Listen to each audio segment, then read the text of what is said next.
షాబాద్ నరహంతకుడు రాజ్ కుమార్ ఆచూకీపై అనేక అనుమానాలు వ్యక్తమవుతున్నాయి. ఆరుగురిని హత్య చేసిన రాజ్ కుమార్ ఎన్కౌంటర్కు గురయ్యాడా, లేక ఆత్మహత్య చేసుకున్నాడా, లేదా పోలీసుల అదుపులో ఉన్నాడా అన్న ప్రశ్నలు తలెత్తుతున్నాయి. తిమ్మాపూర్ రైల్వే స్టేషన్ దగ్గర రాజ్ కుమార్ను పోలీసులకు దొరికాడని ప్రచారం జరుగుతోంది. ఇక తిమ్మాపూర్ రైల్వే స్టేషన్ సమీపంలోని ఆక్వెనీగూడలో అనుమానాస్పదంగా ఉన్న ఓ వ్యక్తిని పోలీసులు అదుపులోకి తీసుకున్నారని సమాచారం. అయితే ఆ వ్యక్తి రాజ్ కుమారేనా లేదా అన్నది స్పష్టత లేదు. మొహానికి మాస్క్ పెట్టుకుని వెళ్తున్న అనుమానితుడిని ఓ కానిస్టేబుల్ గుర్తించాడని సమాచారం. కానిస్టేబుల్ను చూసి అతను పరారయ్యాడని చెబుతున్నారు. అయితే గ్రామస్తుల సహకారంతో అతన్ని పోలీసులు పట్టుకున్నారని తెలుస్తోంది. మరి పోలీసులు పట్టుకుంది రాజ్ కుమార్నేనా లేదా అన్నది క్లారిటీ రావాల్సి ఉంది.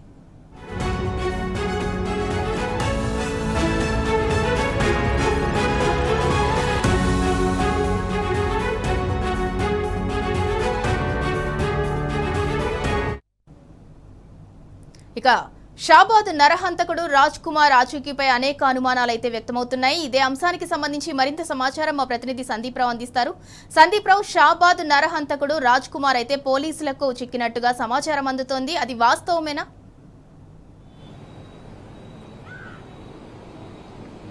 రైట్, ఇప్పటి వరకైతే పోలీసులు ఎటువంటి నిర్ణయాన్ని ప్రకటించలేదు. ఎందుకంటే నరహంతకుడు రాజ్ కుమార్ ఇప్పటి వరకు పోలీసులకు చిక్కలేదు. ఎందుకంటే నిందితుడు కేవలము సీసీ కెమెరాలకు చిక్కకుండా కేవలము షాద్ నగర్ ట్రాక్ మీదుగా రైల్వే పట్టాలను ఆనుకొని అదే విధంగా ముందుకెళ్లిపోయాడు. అయితే ఇప్పటికే రాష్ట్రం దాటినట్టు తెలుస్తోంది. కర్ణాటక ప్రాంతానికి వెళ్ళినట్టు కూడా భావిస్తున్నారు. అయితే నిందితుడు ఈ ఘటనకు పాల్పడినకు ముందు ఎవరెవరితో ఫోన్లు మాట్లాడారు, ఎవరెవరితో మాట్లాడారు మిత్రులను కూడా పోలీసులు విచారిస్తున్నారు.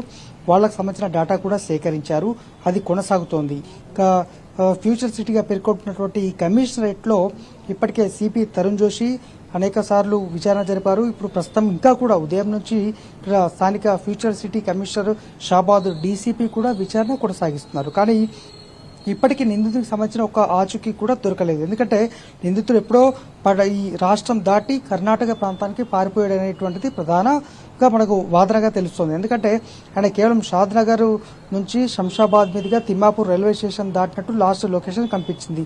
ఆ తర్వాత ఆయన మరి ఏ మార్గం గుండా కర్ణాటక పారిపోయాడనే తెలియాల్సి ఉంది. మొదట 7 టీంలు ఏర్పాటు చేశారు. ఆ తర్వాత 10 టీంలోకి వచ్చింది. ఇప్పుడు 13 టీంలు ఏర్పాటు చేశారు. మొత్తం 13 టీంలు అయితే ఆయన కోసం గాలిస్తున్నాయి. అతని మొబైల్ అందుబాటులో లేదు. నిందితుడు ఎక్కడున్నాడో కూడా తెలియదు. కుటుంబ సభ్యులు ఎవరైతే బాధిత కుటుంబాలు అయితే తీవ్ర ఆందోళన ఉన్నాయి. వాళ్ళంతా కూడా నిందితుడు ఇన్ని రోజుల పాటు అంటే దాదాపు 70 గంటలకు పైగా దాటింది. మరి నిందితుడిని ఎందుకు పట్టుకోలేకపోతున్నారు, ఎందుకు చెప్పలేకపోతున్నారు? ఒకవేళ నిందితుడు పట్టుబడితే ఖచ్చితంగా పోలీసులు ఇప్పటికే సమాచారం ఇస్తారు. ఎందుకంటే ఇది పోలీసుకు కావచ్చు, రాష్ట్ర పోలీసింగ్ కావచ్చు, అలాగే ప్రభుత్వానికి అత్యంత తీవ్రంగా మారినటువంటి పరిణామం. ఈ క్రమంలో నిందితుడు పట్టుబడ్డా, లేకుంటే ఎన్కౌంటర్ అయినా, అరెస్ట్ అయినా, లేకుంటే తనకు తాను స్వతహాగా ఆత్మహత్యకు పాల్పడ్డా కూడా ఇప్పటికే పోలీసులు ఈ నిర్ణయాన్ని వెల్లడించాల్సి ఎప్పుడో ఉంది. కానీ ఇప్పటి వరకు చెప్పలేదు. నిన్న సాయంత్రమే ఈ టైంకు వాళ్ళు చెప్పారు, నిందితుడు రాజ్ కుమార్ పట్టుబడితే మాత్రం 2 లక్షల రూపాయల పరిహారం ఇస్తాము, చెప్పినటువంటి వ్యక్తుల వివరాలు గోప్యంగా ఉంచుతామని కూడా ఇటు పోలీస్ శాఖ ప్రకటించింది. అంటే నిందితుడు ఇంకా పట్టుబడలేదు. ఒకవేళ పట్టుబడితే మాత్రం ఇప్పటికే ఎప్పుడో ప్రకటించాల్సి ఉంది. కానీ నిందితుడు దొరకలేదని మనకు అర్థమవుతుంది. ఆయన అత్యంత పకడ్బందీగా హత్యకు పాల్పడి 6గురిని మొత్తంగా అత్యంత సామూహిక హత్యలకు పాల్పడ్డ తర్వాత ఆయన కేవలము రైల్వే మార్గం గుండానే వెళ్ళిపోయినట్టు తెలుస్తోంది. 1-2 సీసీ కెమెరాల మినహా ఎక్కడ కూడా ఆయన పట్టుబడలేదు. ఈ క్రమంలో పోలీసులు రైల్వే ట్రాఫికింగ్ యూనిట్తో పాటు పోలీసింగ్ వ్యవస్థ ఎంత వాడుకున్నప్పటికీ కూడా ఆయన టెక్నాలజీ ఇంత వినియోగించినా కూడా ఇప్పటివరకు దొరకదంటే అది 100% పోలీస్ ఫెయిల్యూర్. రాజ్ కుమార్ ఎక్కడ అనే చర్చ షాబాదే కాదు, రాష్ట్ర వ్యాప్తంగా కూడా ఏ చర్చ కొనసాగుతుంది. ఒక టీ హోటల్లో డిస్కస్ చేసినా కూడా అంటే ఒక నాట్ ఓన్లీ ఈ రంగారెడ్డి జిల్లా కాదు, రాష్ట్ర వ్యాప్తంగా ఎక్కడ కూడా అసలు ఇన్ని రోజులు ఎందుకు పట్టుకోలేకపోయారు, నిందితుడిని పట్టుకోవడంలో ఎందుకు విఫలమవుతున్నారు, పోలీసులు ఏం చేస్తున్నారు అనే చర్చ కొనసాగుతోంది. మరి ప్రభుత్వం కూడా ఇప్పటి వరకు దీనికి సంబంధించి ఒక అంశాన్ని కూడా వెల్లడించలేదు.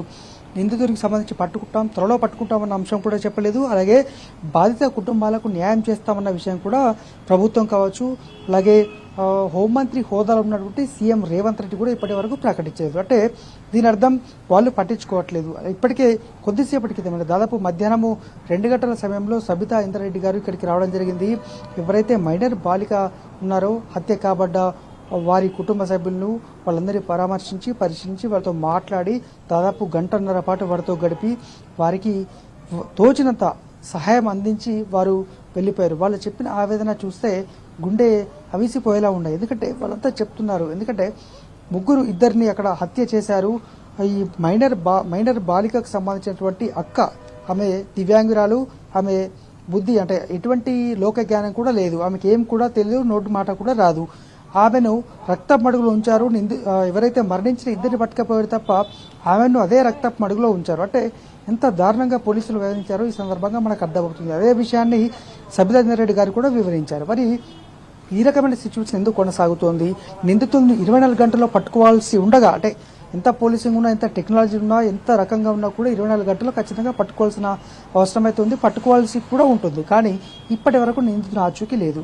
ఎన్కౌంటర్ చేసిన పుకార్లు లేపుతున్నారు, కానీ దాన్ని పోలీసులు ఖండించారు. ఎందుకంటే 2 లక్షల రూపాయల పరిహారం ఇవ్వడం కావచ్చు, అలాగే ఎవరి పేర్లు బయట పెట్టమని చెప్పడం కావచ్చు, నిందితుడు పట్టుబడాలంటూ, నిందితుడు దొరకాలి, వాళ్ళు మేమే చంపేస్తాం, లేదంటే పోలీసులే కఠిన చర్యలు తీసుకోవాలి, ప్రభుత్వం చర్యలు తీసుకోవాలంటూ ఇటు బాధిత వర్గాలంతా కూడా పెద్ద ఎత్తున ధర్నా చేసిన విషయం దాదాపు 11 గంటల పాటు ఇదే పోలీస్ స్టేషన్ ఎదురుగా కంది ఇటు షాబాద్ జాతీయ రహదారి పైన 12 గంటల పాటు బైఠాయించారు. అంటే సిచ్యువేషన్ ఏ విధంగా ఉందో మనం అర్థం చేసుకోవాలి. ఇప్పటికీ కూడా వాళ్ళ కుటుంబాల్లో ఒక అగ్గి రగులుతోంది. వాళ్ళు ఇప్పుడు కూడా అగ్నికి ఆజ్యం పోసినట్టు వాళ్ళు ఒక ఆగ్రహ జ్వాల వాళ్ళతో రగులుతున్నాయి.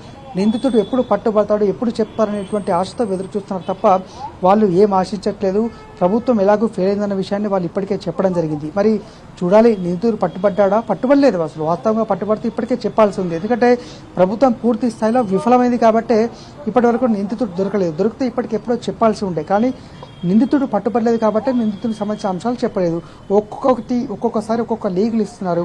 తిమ్మాపూర్ శంషాబాద్ దగ్గర ఒకసారి పట్టుబడ్డారని చెప్తున్నారు, మరొక చోట పట్టుబడ్డారని చెప్తున్నారు, కానీ ఎక్కడ కూడా నిందితుడు బయటపడలేదు, ఇప్పటికీ దొరకలేదు. దొరికితే ఏం చేస్తారనేది తెలియాలి. ఒకటి ప్రధానమైనటువంటిది, ఆయన హత్యకు పాల్పడిన తర్వాత తల్లిదండ్రులకు ఫోన్ చేసి తాను కూడా ఆత్మహత్య చేసుకుంటాను, ఇంతమందిని చంపానని మొదట చెప్పాడు. కానీ ఆ తర్వాత నుంచి ఆయన ఆచూకీ ఎక్కడుందో తెలియదు. పోలీసులు అప్పటి నుంచి ఎంక్వైరీ చేస్తున్నారు. దాదాపు 70-80 గంటలు గడిచింది. మరి నిందితుని ఆచూకీ పట్టుకోలేకపోయారు. నరహంతకుడు ఇంత తీవ్రంగా చేసినటువంటి వ్యక్తి, 2 పోలీసులు సస్పెండ్ అయ్యారు. ఒక ఎస్ఐలో నిర్లక్ష్యం వహించినటువంటి ఎస్ఐ రమేష్, సిఐ క్రాంతి రెడ్డి ఇద్దరు కూడా సస్పెండ్ అయ్యారు. ఇంకా మిగతా వారి పాత్రపైన కూడా విచారణ కొనసాగుతోంది. ఏం కొనసాగినా కూడా నిందితుని మాత్రం పట్టుకోలేదు. బాధిత కుటుంబ సభ్యుల్లో ఆగ్రహ జ్వాల కొనసాగుతుంది. మరి చూడాలి, నిందితుని పట్టుకున్నామని అఫీషియల్గా ఏమైనా ప్రకటిస్తారా, లేదంటే ఇంతే అని వదిలేస్తారా, అని ఇతర రాష్ట్రాలకు పారిపోయాడు, ఇక ఇంతే సంగతి అని చెప్పి వదిలేస్తారా అనేది మనకు తెలియాల్సి ఉంది. ప్రభుత్వం నుంచి మాత్రం ఇప్పటికీ ఒక చిన్న ప్రకటన కూడా రాలేదు. ప్రభుత్వం ఖచ్చితంగా నిందితులను కఠినంగా శిక్షించాలి అనేటువంటి అంశం ఏ ఒక్కరు కూడా వెల్లడించలేదు. దీని ద్వారా మనకి ఏమర్థమవుతుందంటే ప్రభుత్వం దీన్ని లైట్గా తీసుకున్నట్టు మనకు అర్థమవుతుంది. కానీ ఒక 6 వ్యక్తులు, అందులో 2 5 సంవత్సరాలలోపు 2 పిల్లలున్నారు, ఒక మైనర్ బాలిక ఉంది, 2 వృద్ధులున్నారు. నిందితులకు సంబంధించినటువంటి 2 పిల్లలతో పాటు ఆమె భార్య కూడా ఉంది. నమ్మించి గొంతు కోసినటువంటి దుర్మార్గుడిని, నరహంతకుడిని ఎందుకు పట్టుకుపోతలేకపోతున్నారనేటువంటి చర్చ ఇప్పుడు రాష్ట్ర వ్యాప్తంగా, ముఖ్యంగా ఈ షాబాద్తో పాటు రంగారెడ్డి జిల్లాలో ప్రధానంగా కొనసాగుతోంది. Sindhura. Right, thank you Sandeep Rao.